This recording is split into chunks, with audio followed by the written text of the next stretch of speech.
We feel honored and privileged to host this meeting shortly after the fourth conference of the Ministers of Education for the African Union, COMEDA 4, that was held in November last year in Mombasa. I was actually similarly privileged to have been asked to come and officiate at the opening. The main objective of COMEDA is to strengthen partnerships and collaboration in education development in the region. And this meeting is an affirmation of this goal. Your presence underscores the importance you attach to education, not only in your respective countries, but the African continent as a whole. Education, ladies and gentlemen, is widely recognized as the engine for personal development and fulfillment of economic growth and social advancement. It has also been recognized as a critical factor in overcoming poverty and ensuring sustainable development. Education and towards the establishment and strengthening of collaboration among institutions of higher learning in Africa. Those countries with well-developed higher education systems should share with those that have less developed systems. In short, education is key to the social transformation of our societies, indeed of our continent. We must therefore commit to making African higher education an instrument for peace, for regional integration and development as envisaged by the African Union. Ladies and gentlemen, I'm informed that during this meeting, you will deliberate and build consensus on the allocation of the Pan-African University hub and discuss the allocation of satellite campuses within the region. The goal of POW, if you like, these acronyms within the AU and the UN system are indeed astounding. POW, and then there's POR. The goal of POW, which is to promote science and technology on the continent and link scientific research to economic development, is noble and must be supported. If effectively implemented, POW will significantly contribute to the enhancement of universities' core mandate of education and training, research and service delivery in general.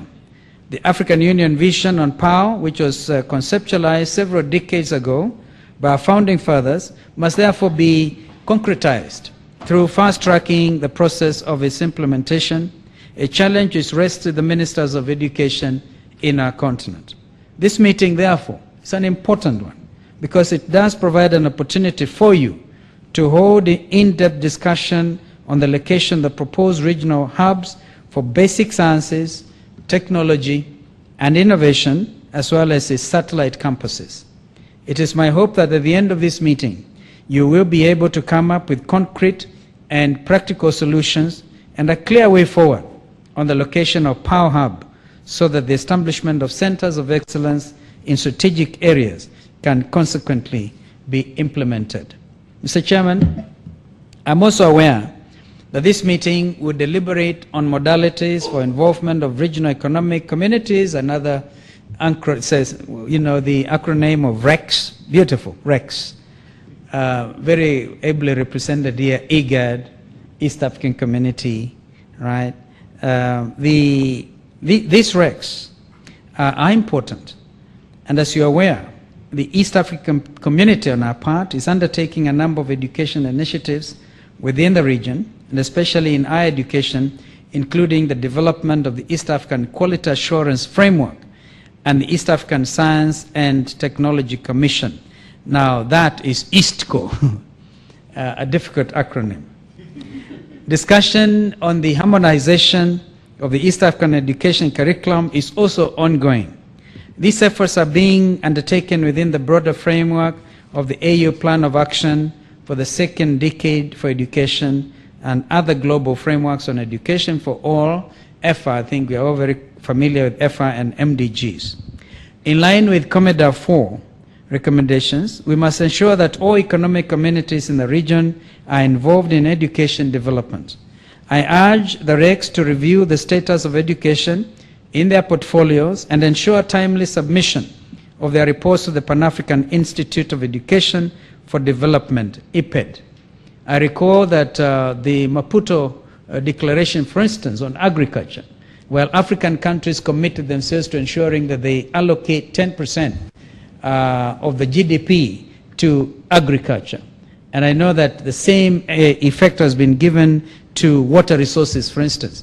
But I think we should never forget for a moment that education should always be at the forefront. And I know that there's some temptation is always there to say, after all, countries spend immense sums of money on the regular budget of all ministers or ministries of education, and therefore why don't we deny them this and that? And really, if you look at the beautiful children who perform before us, do we really have an alternative but to provide for them? That little girl who miss nursery school, I never thought that Standard 1 was that awful. But you can see that they look forward to that, and eventually the grand vision of having to graduate with a university degree. And these days we know that we have to do a lot more. In effect, I'm so excited to see a proliferation of higher education institutions in our region.